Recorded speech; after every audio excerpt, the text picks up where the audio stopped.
Good morning, listeners. Okay,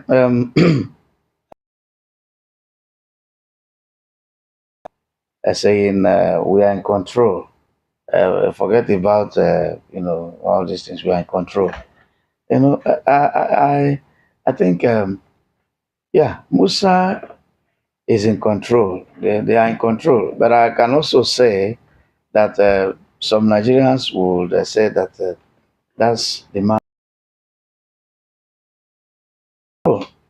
of late, which of course I suspect was the reason why he was prompted to say what he said. Um, Nigerians were treated to a gory video of some soldiers captured and bound with their hands being tied by terrorists, Nigerian soldiers. I counted about 13 of them or so. I think this is up to platoon. I don't know, I'm not a military person, but I think it's up to the smallest, at least, on a patrol. So these were captured. And we also saw another video where their forward operation base in Marate were overrun. A soldier who did the filming was crying, lamenting the loss of their colleagues and the loss of the equipment, including the MRAP vehicle that was burnt. I agree. Even American soldiers, they also suffer casualties and all that. But um, what Nigerians are going through now in terms of attacks by these non-state actors has reached that level that those who are in charge of our security should not even say anything by way of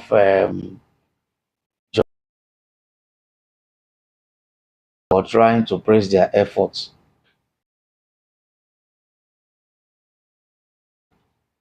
Unbelievably huge amounts being committed to fighting this war, and then I mean, yet Nigerians are dying in their numbers. The military is overwhelmed. Okay, um, but I must also commend them because they have also recorded successes in some operations as well. But don't come to tell us that you are proudly saying that you are in charge. If you are in charge, then there should be a reasonable pushback on some of these things. The governor of Osun State, Deleke, said, "Stop judging me also because I'm dancing." He said, each time I see this man dance as one of his Mr. I, it fills me with so much, um, you know, joy. As in, this is a man who governance in the first place is all about the welfare and security of the citizens and their environment. And where Nigeria is today, what many people are going through today is such that a lot of people are depressed, a lot of people are hungry, a lot of people are angry, a lot of people are scowling. You hardly see laughter, on their faces. But this is a man who, apart from trying to do well for his people, also entertains them. And it shows that, because let me tell you, people who love dancing, who love music, who love to play, are hardly cruel. They are hardly hard. They are hardly bad. They are hardly, you know, difficult to stay with, to relate with. So for me, it's a kind of glimpse on his personality.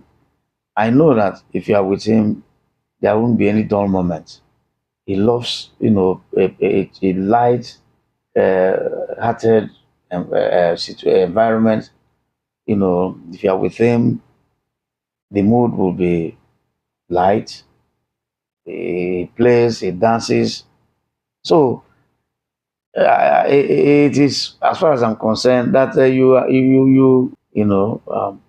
fellow, whether you are a priest or whatever, There are some entertainers that when they go on stage, they don't even laugh.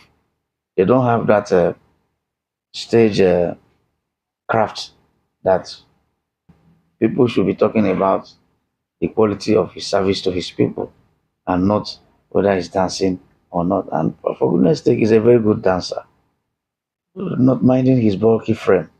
And people don't even know that there is exercising.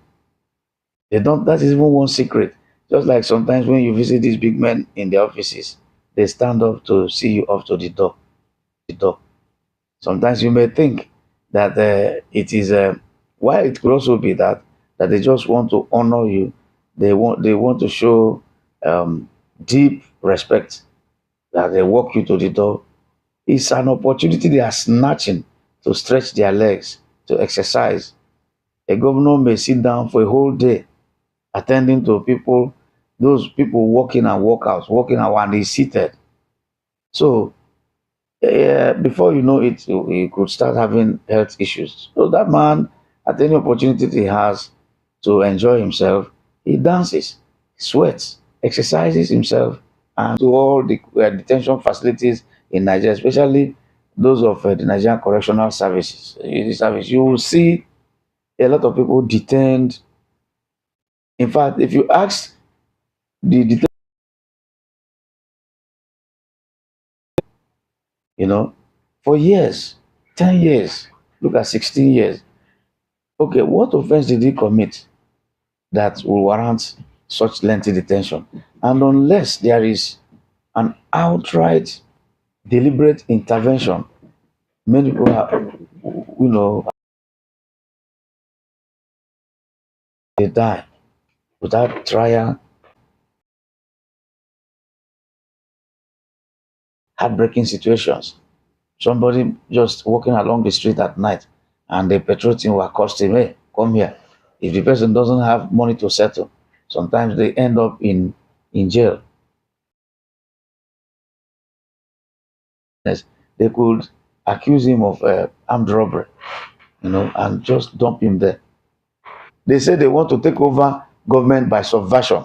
But what it also means is that these are people that are waiting. If we win election, we will immediately go into government and begin to provide these services as we are propounding it. Not that we want to stage a coup d'etat, not that we want to undemocratically cause the government to change. I don't know why things in Nigeria is shouldn't be opposition at all, because that is even what people are seeing, where things are gravitating to, where everybody is running into APC, everybody is running into APC. I don't understand, because it's like if you cannot join them, definitely we are no longer talking about beating. So it's like it is already an assured fact that they cannot be beaten. So what is happening is that, having agreed that they cannot be beaten, let us rush to join them so that we can find a little accommodation before it is too late. But I can tell you that the opposition also allowed what happened to happen, because we are saying that, yes, Wike is destroying PDP, Abure is destroying the Labour Party. Well, Wike has always been a member of the PDP.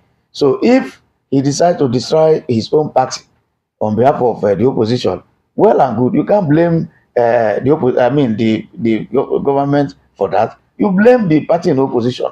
If Abure, who is a member of the uh, Labour Party, decides to behave in such a way, yeah, maybe Abure, maybe what is the other man's name, and then another man. If they decide to destroy their own party, Labour Party, because for APC at Tinubu,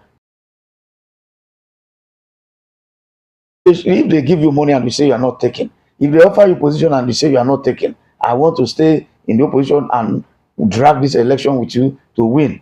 That is how it should be. But if you accept the offer of the devil, then you cannot have the devil's gift and expect to have a better life. So I don't blame Tinubu for what is happening to the opposition. Even when they are doing his biddings and his wish, they agreed to sell their soul to the devil. I didn't say that anybody is the devil, oh, but they agreed for what happened before what is happening. We are seeing them happen. So you see, that is my view on that. Thank you. Thank you so much for that. We quickly go to the talk lines. Let's squeeze in some calls. 009. Keep it as brief as you can. Good morning.